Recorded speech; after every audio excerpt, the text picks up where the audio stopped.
Praise the lord. ఈరోజు దేవుడు బలపరిచే వాక్యం 1 పేతురు రాసిన పత్రిక 5వ అధ్యాయం 6వ వచనం. దేవుడు తగిన సమయమందు మిమ్మను హెచ్చించినట్లు ఆయన బలిష్టమైన చేతుల కింద దీన మనస్సులై ఉండిడి. అవునండి, దేవుడి సమయమందు తన చక్కని వాక్కు ద్వారా మనందరితో మాట్లాడుచున్నాడండి.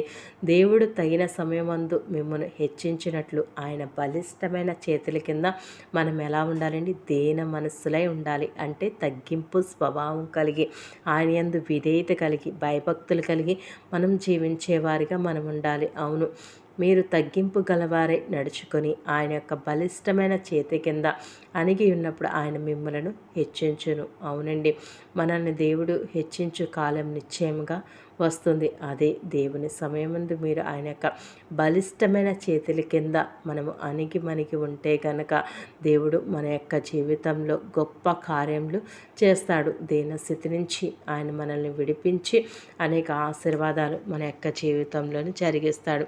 అవునండి, దేవుడు మన జీవితంలో కార్యము చేసేంతవరకు దేవుని యొక్క చేతుల కింద, బలిష్టమైన చేతుల కింద మనము అణిగి ఉండేవారిగా, దీన మనసు, తగ్గింపు స్వభావం కలిగి ప్రార్థించి విశ్వాసము ఆయన పైన ఉంచేవారిగా మనం ఉండాలి. చాలామంది ప్రార్థిస్తారండి, వారి యొక్క సమస్యలు బట్టి, వారి యొక్క బలహీనతలు బట్టి, వారికి ఉన్న అనేక పరిస్థితులు బట్టి ప్రార్థించుతూ జవాబు దొరక్కపోయేటప్పటికీ ఇంకా నా జీవితంలో దేవుడు కార్యం చేస్తాడా, ఇంకా చేయడు, దేవుడు కూడా నా యొక్క జీవితంలో ఇంకా మౌనంగా ఉన్నాడని నిరుత్సాహపడిపోతూ ఉంటారు. వారి యొక్క సమస్యను బట్టి వారు అనేక ప్రయత్నాలు చేసి ఇంకా అనేక నష్టాల్లో కూరుకుపోయిన వారు కూడా అనేక మంది ఉన్నారు. కానీ శ్రమ వచ్చినప్పుడు మనం కంగారు పడిపోయే వారికి మనం ఉండకూడదు, కానీ ప్రార్థించి దేవుని సజీవ రెక్కల కింద, ఆయన బలిష్టమైన చేతి కింద మనం దీన మనస్సులై ఆయన వైపు ఎదురు చూస్తే కనుక దేవుడు మీ యొక్క జీవితంలో, మన యొక్క జీవితాల్లో నూతన కార్యం జరిగిస్తాడండి. మన పరిశుద్ధ గ్రంథంలో చూసినట్లయితే యోసేపు ఆయన పోతీఫర్ ఇంటను, అలాగే చెరసాల యందును ఎంత సహనంతో కనిపెట్టి ఉన్నాడండి.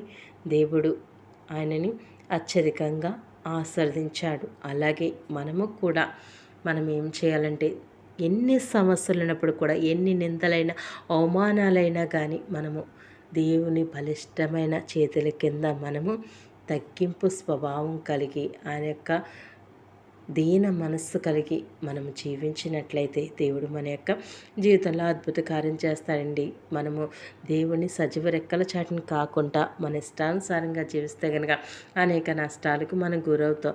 ఇక్కడ మనం చూసినట్లయితే, అవునండి, బావి యందు ఒక చెట్టు ఉందండి. ఆ చెట్టు పైన పిచ్చుకలు గూళ్ళు కట్టుకున్నాయి. చిన్న పిల్లలను చేసింది. ఇంకా వాళ్ళకి రెక్కలు కూడా రాలేదు, కానీ తల్లి ఆహారం నాకు వెళ్ళింది. వాళ్ళు ఏం చేస్తారు, నేను కూడా అన్ని పక్షుల్లాగే వెగరాలని అవి తొందరపడుతూ కూడా అవి అంతటా అవి ప్రయత్నాలు చేసి అవి ప్రయత్నం చేయగా పడిపోయి, బావిలో పడిపోయి చనిపోయాయండి. ఒక 4 రోజులు, ఒక 10 రోజులు ఆగితే అవి కూడా రెక్కలొచ్చి అవి కూడా ఎంత చక్కగా ఆకాశంలోనికి ఎగిరి వెళ్ళి ఉండునా కదండి. అలాగే ఆలస్యం అవుతుందని కంగారు పడద్దు, ఆలస్యం అవుతుందని నిరుత్సాహపడద్దు. దేవుని యొక్క బలిష్టమైన చేతుల కింద దీన మనస్సులై ఉండండి. దేవుడు మీ యొక్క జీవితంలో అద్భుత కార్యం చేస్తాడు. అవునండి, అట్టి కార్యం, దేవుడు చేసిన కార్యం మనకు ఆస్తికరంగా ఉంటుంది. అలాగే మన ఆలోచన ప్రకారంగా వెళ్తే కనుక అనేక నష్టాలకు మనము గురయ్యేతాము. అవునండి, మన ఆలోచన, మన తలంపులొద్దు, కానీ ఆలస్యమైనప్పుడు కూడా దేవుడు అద్భుత కార్యము జరిగిస్తాడండి. అవునండి, ప్రతి దానికి సమయము కలదు. ప్రసంగి గ్రంథము 3:1. అవునండి, మీ యొక్క జీవితంలో ఏది జరగాలన్నా దేవునికి సమయం ఉంది. ఆ సమయంలో దేవుడు అద్భుత కార్యం జరిగిస్తాడు. అత్యధికమైన ఆశీర్వాదాలతో దేవుడు మీ కుటుంబాల్ని, మిమ్మల్ని నింపి అత్యధికంగా ఆశీర్వదిస్తాడు. దేవుడి వాక్యం దీవించును గాక. ఆమేన్. ప్రార్థన. యేసయ్యా నీకే స్తుతులు స్తోత్రాలయ్యా. అవును తండ్రి ప్రభువా, తగిన సమయమందు మిమ్మల్ని హెచ్చించినట్లు ఆయన బలిష్టమైన చేతి కింద దీన మనస్సులై ఉండమంటున్నావు కదా ప్రభు.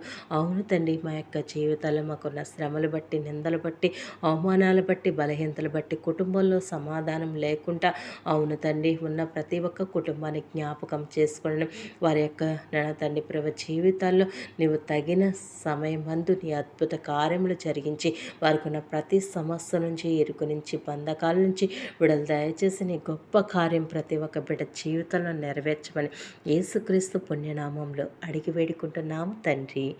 ఆమెన్. Praise the lord.